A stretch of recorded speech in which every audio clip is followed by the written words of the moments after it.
getting back to something you brought up before, Dolores, you asked how we behave in face of a tragedy. Mhm.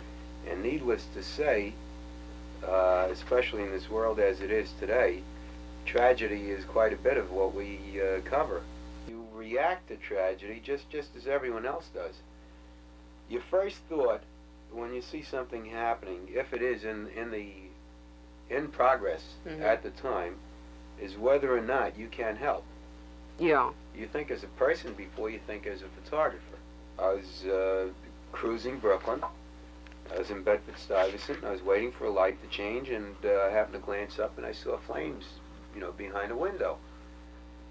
And I got out of the car, and I suddenly realized that at the next window there were 3 people out on the ledge. And I glanced down, and I realized there was already someone lying on the sidewalk. They were all going to jump. One had jumped already, and the others, awakened from their sleep by the fire, were about to jump also. And I called up to them, "Don't jump." I had a 2-way radio in the car, and I said, "Don't jump. I get the fire department right away." I didn't start taking pictures.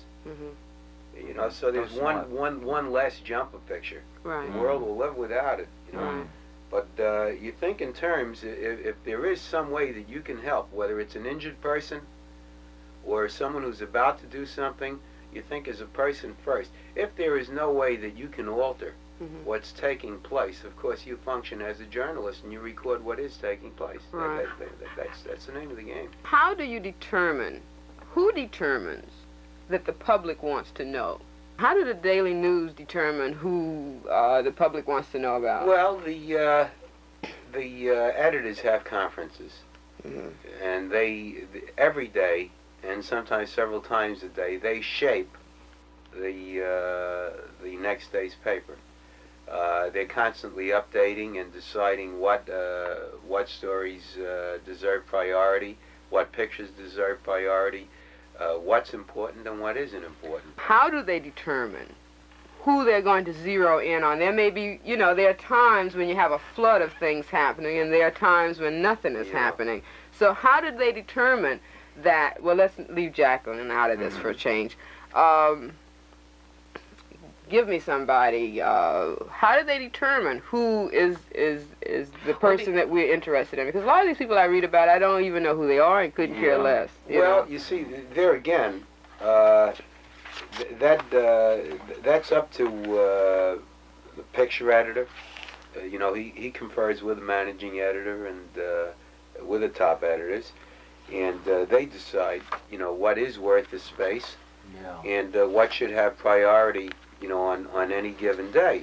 And most of the time, they're pretty much on target. I think they put an awful lot of importance. They attach a lot of importance to reader response. Yeah. Now, surprisingly, I think that all the polls that have ever been taken aren't worth what the letters from the readers are. Years ago, when I worked for other papers, I think at that point, going back several years, I think that editors, there was a tendency to aim your paper, play it down to the reader. Almost look down towards the reader. There were too many arrows and pictures with photo diagrams that were unnecessary and, things of that sort. I think today that the papers are more sophisticated. They're becoming more sophisticated every day. And I think that they're closer to judging what the public actually wants to see in that paper every day. And I think they get a pretty good balance. Do you, Mel, because you work for a newspaper, do you have the choice in what pictures will be used, or do you just shoot and then turn it over to... To a limited degree. In other words, there's no one standing behind me looking over my shoulder when I'm out on an assignment. And I can either press that button or not press the button. But you're guided by conscience as a journalist, and more often than not, you press that button. Right, but you've pressed it, now you're back in and you're getting then you rely on the discretion of your editors. And just as we make our mistakes, occasionally they can make their mistakes, but they're human beings, they're not machines. Right. I'd say more often than not, they're super sensitive to what criticisms might come along if they make the wrong decision.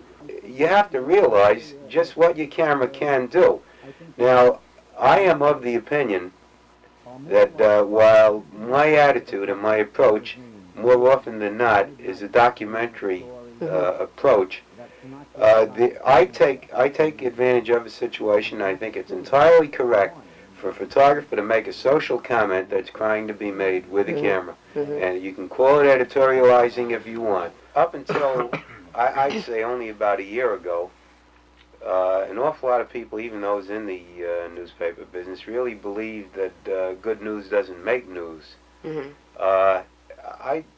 I always doubted that. I found that I've been very lucky, you know, as far as awards are concerned.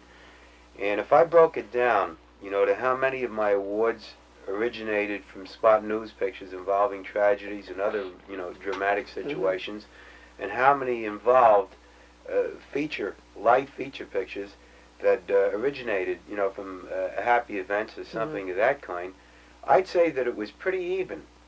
And I think they recognize that now, and I think that's why they're leaning towards features more now than they ever did before.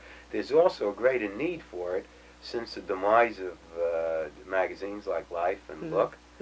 And I really don't think that it was television that killed him. I won't get into that. You don't have enough time for it. But I do believe that the newspapers have stepped in and filled that void. I think that people can pick up a newspaper now and find a good balance between feature content and hard news. Okay, let's take this phone call here and see what's happening. Hello, you're on the air.